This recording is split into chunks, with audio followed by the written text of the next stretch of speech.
I spent years paying my family's bills until I saw them on a luxury trip laughing at me.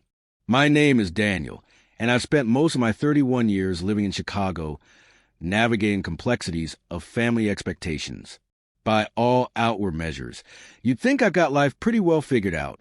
A successful career in marketing, a cozy apartment overlooking Lake Michigan, and the ability to splurge occasionally on nice dinners, tickets to Cubs games, and high-end gadgets that impress my friends.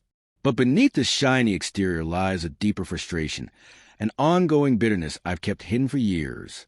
Let me introduce you to the star of our family show, Ashley, my older sister by 3 years, who could probably walk on water if you asked our parents. She's a picture of suburban perfection. Married to Ryan, the type of guy who grills steaks while discussing stock market trends and looks like he jumped straight from a Land's End catalog. They live in Naperville, complete with a pristine lawn, and 2 annoyingly well-behaved kids named Logan and Emma. Since we were kids, Ashley could sneeze, and my parents would frame it as an act of brilliance. Straight-A student, homecoming queen, graduated summa cum laude, and now president of the PDA. Her achievements form a never-ending highlight reel my parents proudly display like trophies. Meanwhile, my accomplishments, like landing a promotion at work or finally learning how to make a decent chili, rarely earn more than a polite nod. I sometimes wonder if they even remember where I work. Last Thanksgiving, Mom introduced me to Aunt Linda. As Daniel, he works with computers, I think. For the record, I don't work with computers, but after years of correcting them, I've given up.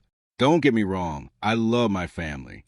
When Ashley had her first child, Logan, I was first in line to help out financially when Ryan lost his job due to market instability, or as I secretly suspected, general incompetence.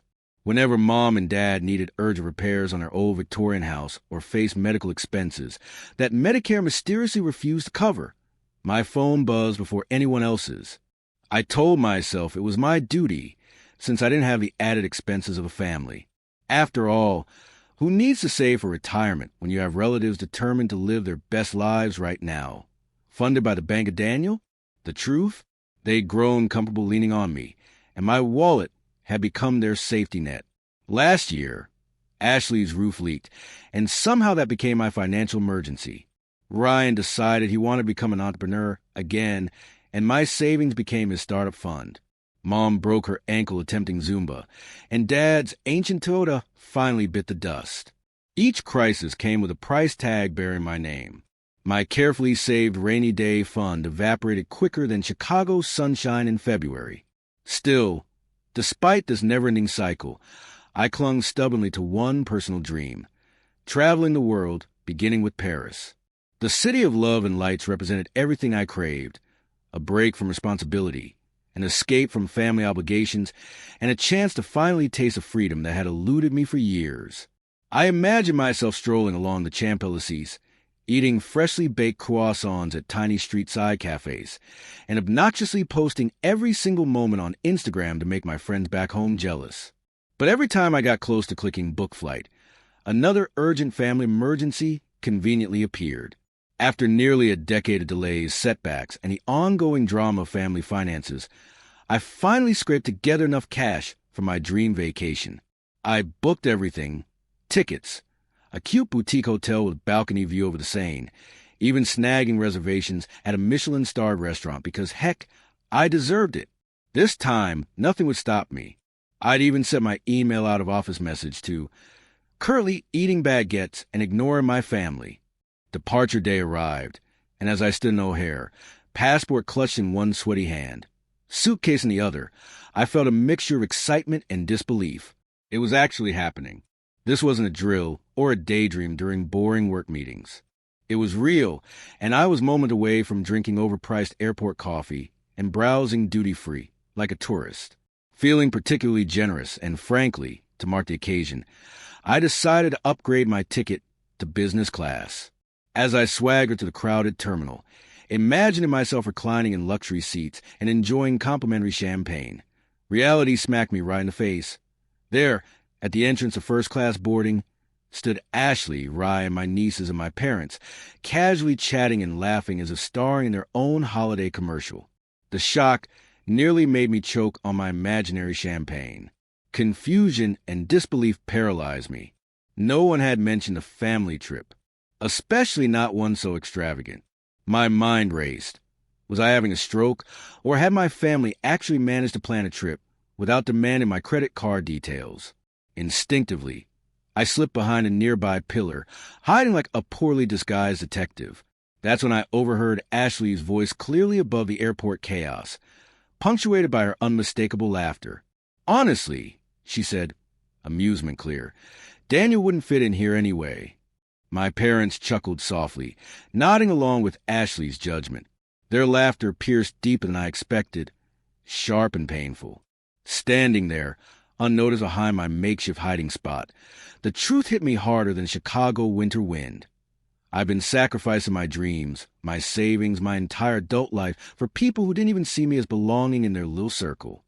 To them, I was nothing more than a conveniently generous outsider, someone to call when the ATM said no. I watched silently as they boarded, laughing and smiling, completely unaware I'd seen and heard everything. Suddenly, Paris lost its charm. My excitement turned sour, bitterness overtaking joy. I stood frozen in place, suitcase heavy in my hand, while my flight announcement echoed through the terminal. My carefully suppressed resentment surged to the surface. In that moment, hidden behind an airport pillar amid bustling travelers, something broke in me, and I knew nothing would ever be the same again. The flight to Paris felt strangely hollow after witnessing my family's betrayal at the airport. I had imagined this moment countless times, sipping champagne midair, stretching my legs in business class, and reveling in the thrill of finally pursuing my dream. But reality rarely matches the daydream, especially when bitterness creeps into the equation. Instead of joy, I found myself replaying Ashley's cutting remark over and over, like a bad song stuck annoyingly in my head. As soon as the wheels touched down at Charles de Gaulle, Paris threw its charm at me like confetti at a parade. The city was breathtaking, warm lights shimmering along the Seine, the enticing scent of pastries wafting from tiny corner bakeries, and couples strolling hand in hand everywhere, radiating an effortless romance I felt painfully excluded from. It seemed every cafe chair, park bench, and cobblestone path was deliberately placed to remind me I was experiencing this alone. On my first night, I wandered aimlessly through the Latin Quarter, trying to shake off the lingering hurt. I stopped into a cafe to distract myself with espresso and an overpriced pastry that crumbled disappointingly on my plate, much like my illusions about family loyalty. Sitting there, surrounded by animated conversations in languages I didn't understand, I felt isolated. It occurred to me how strange it was to feel lonely in a city so crowded with life. The days that followed were no easier. The Louvre was magnificent, but every masterpiece seemed to whisper sarcastically about my failed family relationships. Mona Lisa's enigmatic smile seemed to mock my predicament. At Versailles, I joked bitterly to myself that Louis XIV might have had less drama at his court than I had back home in Chicago. Even a simple stroll for the beautiful Luxembourg Gardens, where families gather happily, brought a sting of jealousy. Every place I visited, every photo I snapped, reminded me of my family's secret first-class adventure. They had always insisted they needed my help, painting a picture of perpetual financial desperation. Yet somehow, they'd found enough money to afford extravagance without me. How long had they been playing me like a fool? On my third day, determined to at least pretend I was enjoying myself, I booked a fancy dinner cruise along the Seine. Sitting at a candlelit table for one, surrounded by honeymooners and anniversary-celebrating couples, the romantic atmosphere felt almost aggressively mocking. As the boat drifted past beautifully lit landmarks, my mind couldn't help drifting back to Ashley and my parents laughing together, comfortably settled into seats I'd unknowingly funded. Midway through a spectacularly presented but surprisingly bland chicken dish, Leah to Paris to make bland chicken elegant. Something clicked within me. A surge of anger rushed through my veins. It was as if every suppressed frustration had decided to rise simultaneously, refusing to be ignored. Why was I always expected to sacrifice my happiness? Why had I allowed guilt to guide so many years of my life? That night, lying awake in my hotel room beneath a picturesque French chandelier, my resolve hardened. This trip, though initially tarnished, had become my awakening. I would no longer finance a family who saw me merely as their personal ATM. The thought was as terrifying as it was liberating, but I knew it had to be done. Returning to Chicago felt like stepping back into a reality TV show I'd forgotten I was part of. As the plane descended over the familiar skyline, anxiety stirred in my stomach, knowing exactly what awaited me at home. I had barely unpacked when my phone predictably buzzed. Mom, ready to resume our regularly scheduled program of financial emergencies. I answered reluctantly, bracing myself for the usual polite chit-chat that inevitably led to the real agenda. Sure enough, after a perfunctory question about how Paris was, though clearly she didn't care, she launched into her newest crisis. The furnace had quit, right on cue with Chicago's brutal winter. This time, instead of reflexively reaching for my wallet, I found myself calmly but firmly refusing her request. Her stunned silence felt both satisfying and unnerving. Seizing the moment, I confronted her directly about their secret luxury trip. How had they afforded such extravagance without my knowing? Her defensive reply confirmed everything I'd suspected. She told me plainly they weren't obligated to report every decision they made, especially not to me. The conversation spiraled quickly into an argument. Her voice grew sharper, reminding me bitterly that they had raised me, sacrificed me, and therefore my financial support was the least I owed them. That entitlement hit harder than I anticipated. She argued that it was my duty because I had extra money and fewer responsibilities, conveniently ignoring the reality that my extra money was a result of careful budgeting and hard-earned sacrifices. Hearing these words, a clarity settled over me. My family's entitlement to my generosity had warped into expectation and now resentment. I had become the backup plan, the reliable emergency fund. My refusal wasn't merely about money. It was about reclaiming dignity and respect. The call ended abruptly, tension lingering heavily. I slumped onto my couch, staring blankly at souvenirs I brought back from Paris. Mementos now bittersweet. Questions filled my head. Had I just permanently fractured my relationship with my family?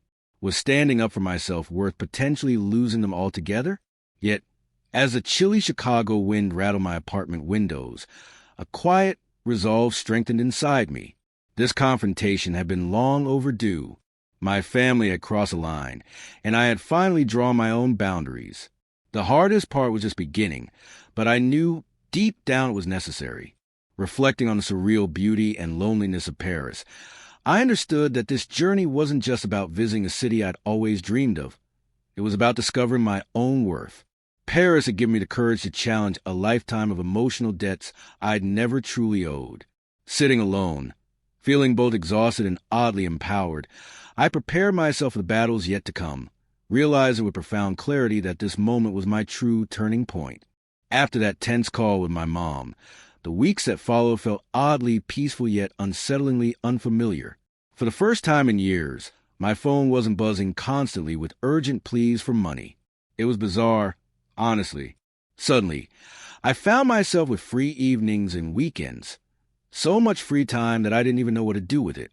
Initially, I enjoyed this newfound liberty by binge-watching entire Netflix series I'd only heard coworkers talk about. I became embarrassingly good at trivia nights at the local dive bar, developing a reputation as that guy who knows weird stuff about 90s sitcoms.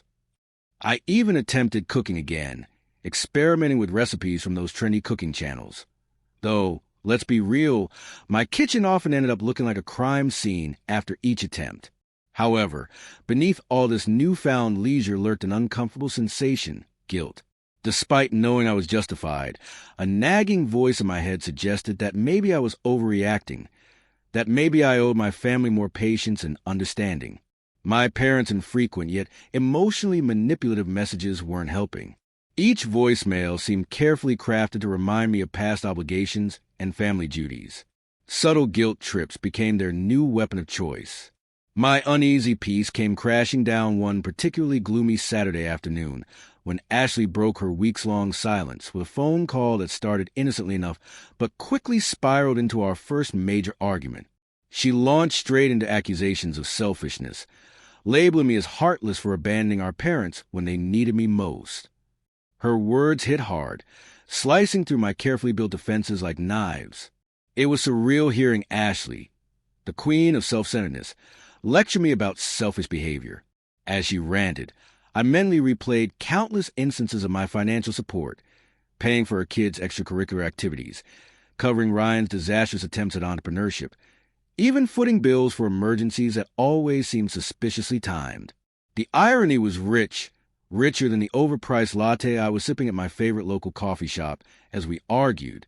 By the time she hung up abruptly, my heart raced with a mix of anger, frustration, and a strange sense of relief that we'd finally aired some of our buried grievances. Yet, the aftermath of our fight wasn't easy. Every moment of quiet solitude became an echo chamber, replaying Ashley's accusations. Even activities I'd begun to enjoy, like trivia nights, became tarnished by nagging self-doubt. Was I truly selfish, or had Ashley's manipulation twisted my perception? But whenever those doubts crept in, I'd force myself to recall the hidden first-class trip, quickly reaffirming that I'd made the right choice. Just as I thought the drama couldn't escalate further, my parents doubled down. Their calls became increasingly frequent, employing emotional appeals straight out of a daytime soap opera. Dad's voice quivered theatrically as he described imminent health scares, while Mom expertly wove tales of mounting debt and overdue bills. Each conversation felt like an exhausting dance, where they led, and I struggled to keep pace.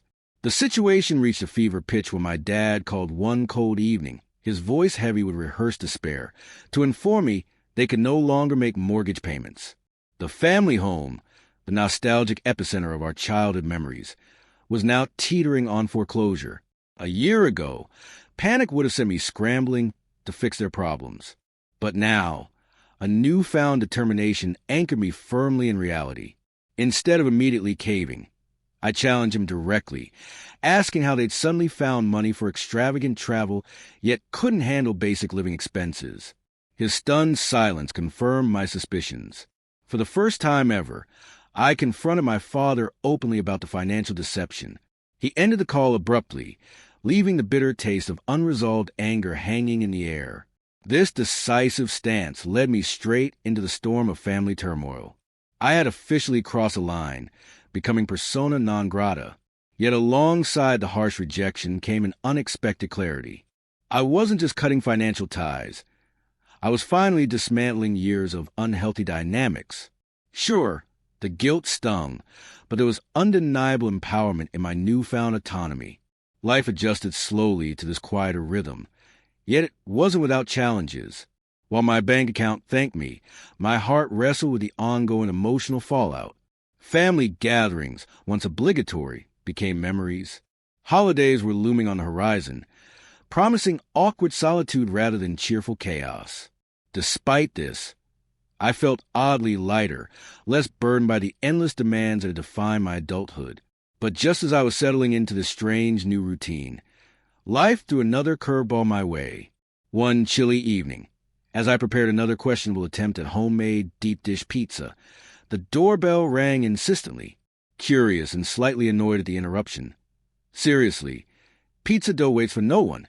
I opened the door to find Ashley standing there, visibly furious, her face flushed from either anger or the cold Chicago wind, probably both. Before I could muster a hello, she unleashed a verbal assault loud enough for my neighbors down the hall to hear clearly. She accused me of intentionally sabotaging our parents' lives, labeling me bitter, jealous, and worst of all, a failure, who envied her success. The sheer audacity of her accusations left me stunned, gripping the doorframe as though it could shield me from her venom. Standing there, watching Ashley vent years of pent-up frustration and entitlement in my doorway, I felt my patience snap. Here was my sister, someone I'd supported unconditionally for years, branding me as a jealous loser simply because I'd chosen self-respect over endless sacrifice. Her words echoed sharply in the tense silence between us, marking the undeniable climax of years of brewing tension. This confrontation wasn't merely about money. It was a culmination of decades of unspoken resentments, unfair burdens, and suppressed truths. Ashley's bitterness was evident, but so was my resolve. As I stood there absorbing the sting of her insults, a profound realization struck me. This heated face-off had been inevitable. Our family's fractured dynamics had finally exploded, laying bare wounds we'd ignored for far too long. Facing Ashley's relentless glare, I knew the gloves were finally off. In the aftermath of Ashley's explosive visit, my family fell into an unusual silence. Days turned into weeks, and it felt as though I'd suddenly lost my subscription to the world's most melodramatic reality show. Initially, the quiet felt uncomfortable, like stepping out of a bustling Chicago subway station onto a deserted street. But soon, I began to appreciate this unexpected tranquility. It was liberating to finally experience life without the incessant buzz of family crises. Yet, just as I was beginning to enjoy my newfound peace, my phone lit up with a flood of desperate messages from my parents. Their words dripped with emotional urgency, portraying me as a villain who had heartlessly turned his back on them in their darkest hour. They painted vivid scenarios of their impending ruin, subtly implying it was entirely my fault. I couldn't help but roll my eyes at the melodrama, though deep down, the familiar pang of guilt lingered. Amid this internal conflict, life in Chicago continued around me, oblivious to my family's saga. I immersed myself in small pleasures I'd previously ignored. I attended Cubs games with coworkers, loudly debating every questionable call by the umpires, indulged in deep-dish pizza outings that surely required extra gym visits, and even tried my hand at stand-up comedy during open mic nights, though my humor mostly consisted of self-deprecating jokes about my disastrous attempts at adulting. Despite these distractions, whispers from mutual friends soon pulled me back into family drama. Word spread quickly through our shared social circles that Ashley's picture-perfect marriage was fracturing due to severe financial strain. Friends mentioned overhearing explosive arguments between Ashley and Ryan during neighborhood cookouts, loud enough to compete with fireworks on the 4th of July. The irony was almost poetic. Their idyllic suburban dream, meticulously curated and generously subsidized by me, was now collapsing spectacularly. I felt a strange mixture of vindication and discomfort upon hearing this news. It was becoming clearer than ever how instrumental my role had been in maintaining their false image of success. Without my constant financial bailouts, their fragile house of cards was quickly collapsing. Yet, rather than satisfaction, I felt troubled by the weight of responsibility I'd unknowingly shouldered for so long. My introspection was abruptly interrupted one evening when Ashley decided to escalate our feud publicly. In a mutual friends group chat, usually reserved for sharing memes and coordinating trivia nights, Ashley boldly mocked my independence. She smugly predicted I'd soon return, claiming I was too weak to stand alone. Her words sparked a surprising wave of anger and determination within me, erasing any lingering doubts about the necessity of my actions. That single message was a catalyst I'd needed. Right then, I firmly decided to sever all ties permanently. My decision wasn't driven by bitterness alone, but rather an awakening to the toxic pattern I'd tolerated for far too long. With an uncharacteristic surge of decisiveness, I blocked my family's contacts on every possible platform. Each click of the button felt strangely empowering, like closing multiple chapters of a drama-filled book I'd finally grown tired of reading. Life post-blockade took on a refreshing new rhythm. Freed from familial burdens, I rediscovered the simple joys of everyday existence. My social life flourished. I rekindled friendships I'd long neglected, participated enthusiastically in local community events like Chicago's famous street festivals, and discovered that trivia nights felt even sweeter without the weight of family guilt. Embracing my newfound freedom inspired me to fulfill another personal dream, visiting Hawaii. Landing in Honolulu felt surreal, a stark contrast from the noisy streets of Chicago. I spent days exploring beaches with names I could barely pronounce, snorkeling in crystal-clear waters, and eating seafood fresh enough to make my usual sushi spot back home seem embarrassingly subpar. Standing on the warm sands of Waikiki, watching sunsets stray out of postcards, I finally understood what true liberation felt like.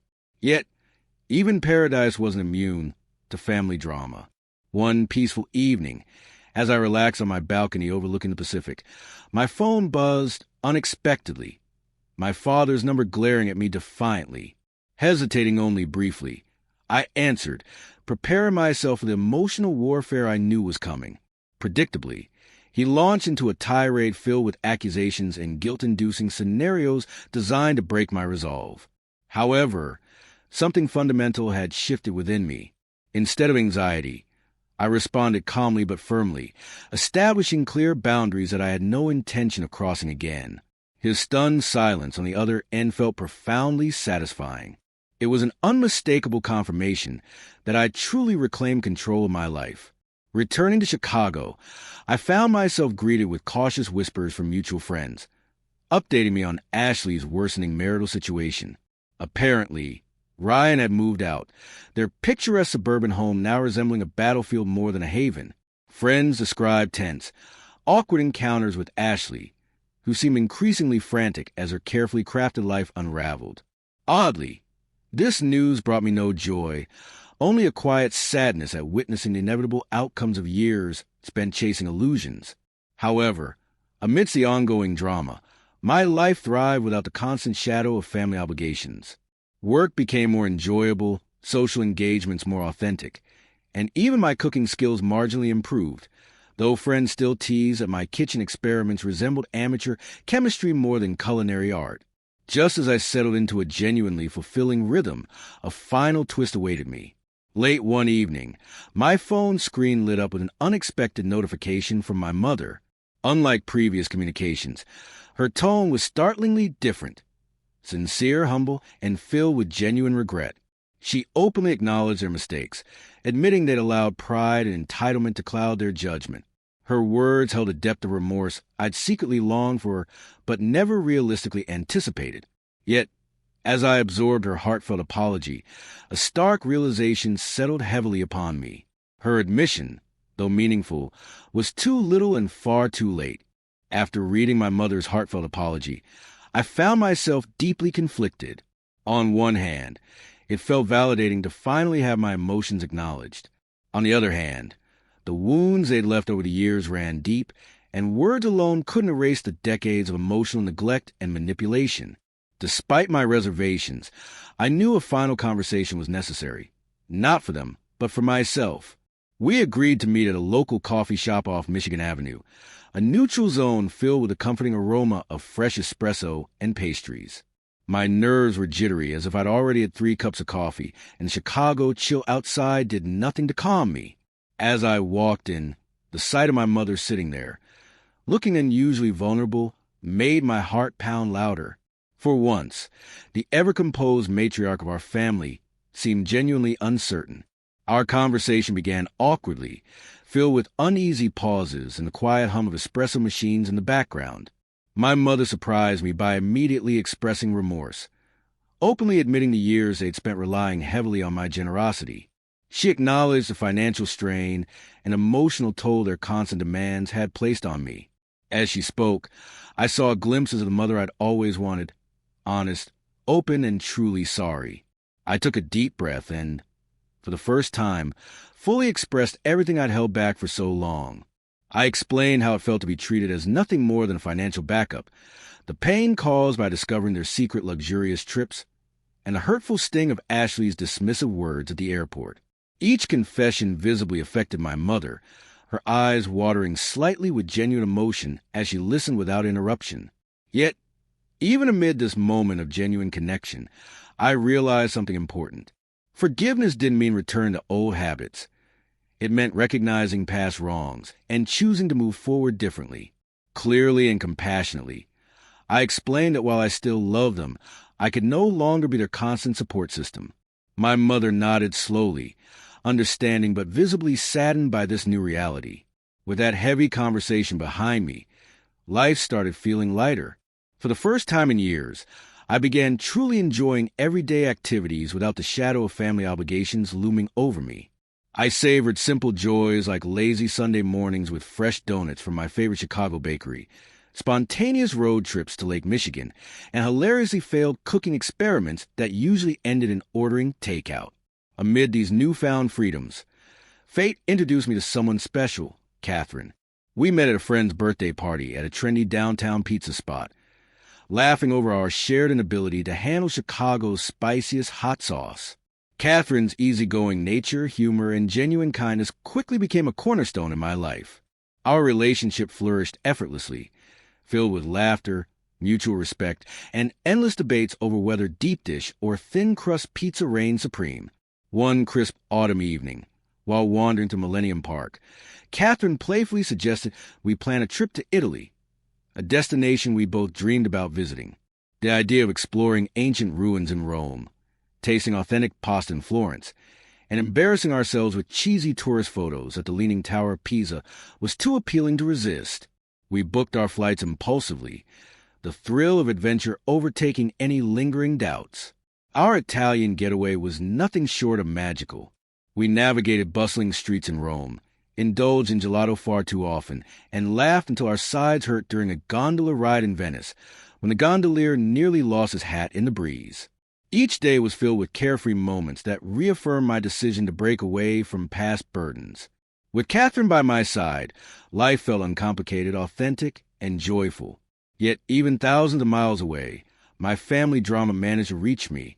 One quiet evening on our balcony overlooking the streets of Florence, my phone lit up with an unfamiliar number. Curiosity piqued.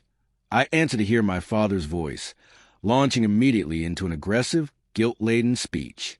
This time, however, I felt no anxiety or pressure.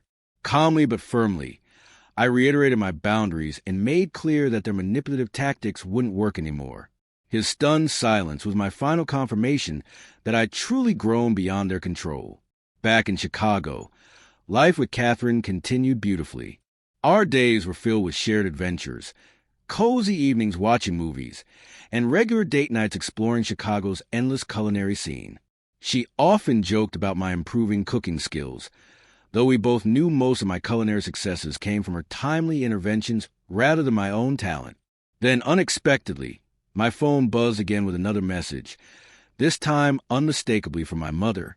Unlike previous communications, her message was genuinely remorseful, expressing deep regret for their past actions. She openly acknowledged the harm they'd caused, driven by pride and entitlement, admitting their mistakes without excuses. Reading her words felt bittersweet, as it was everything I'd hoped to hear years earlier but had long given up expecting. As I absorbed her heartfelt apology, clarity settled over me. Her words, though sincere, arrived far too late to mend our relationship fully. I had moved forward, built a healthier, happier life, and discovered genuine love and respect. Holding Catherine's hand tightly, overlooking the bustling city skyline from our balcony, I knew I had finally achieved true liberation. I felt grateful for the lessons learned, but more importantly, I was excited about the future. A future filled with genuine happiness, authentic relationships, and the freedom I'd always deserved. Life after setting firm boundaries with my family felt like waking up from a chaotic dream into a surprisingly serene reality.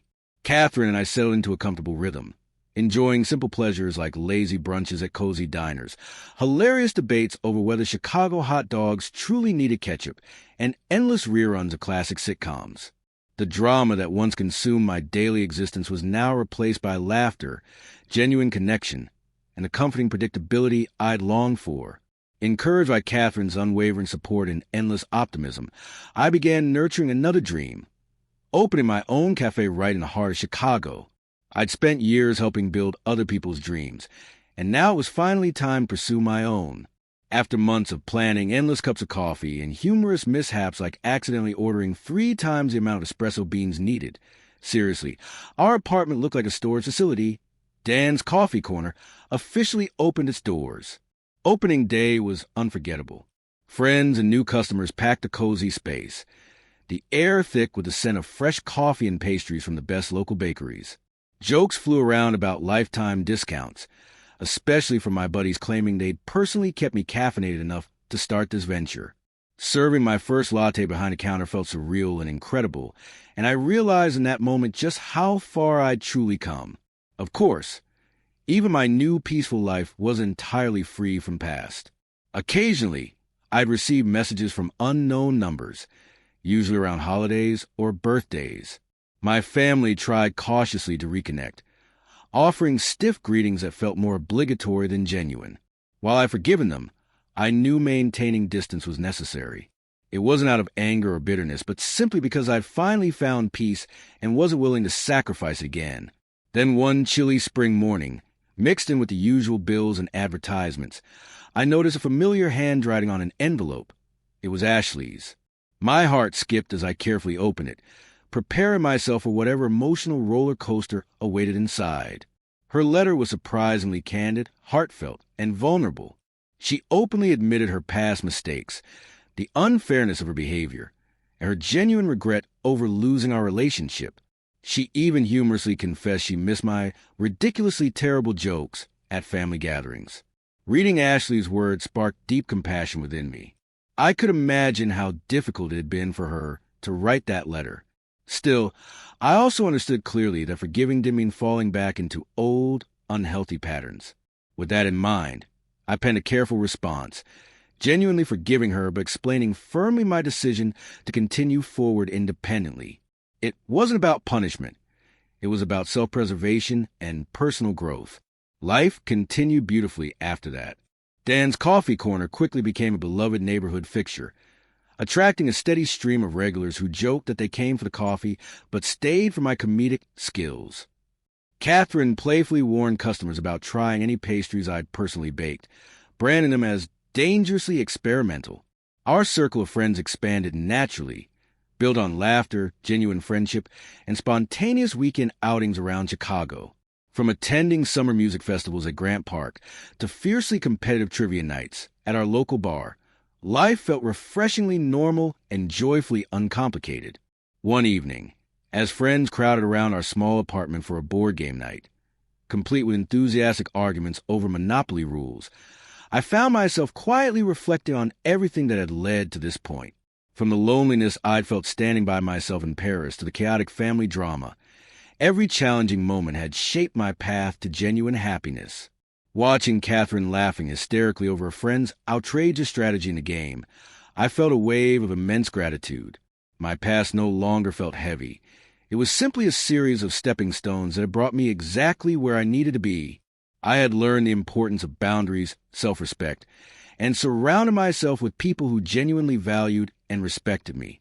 Later that evening, as our friends filtered out with cheerful goodbyes, promising rematches, and teasing me about my competitive streak, Catherine leaned against me, comfortably watching the city lights flicker through our apartment window. At that moment, it hit me fully. I was genuinely free. My journey hadn't been easy. Life rarely is. But every obstacle I'd faced had been worth overcoming. I'd built a life based on authenticity, respect, and genuine connection. I felt deeply grateful for every hard-earned lesson that brought me to this moment. Looking at Catherine, her smile warm and comforting, I realized my future was brighter than I'd ever imagined possible. Surrounded by true friends, unconditional love, and the simple joy of everyday life, I knew with absolute certainty that I'd finally found a happiness and peace I'd always deserved.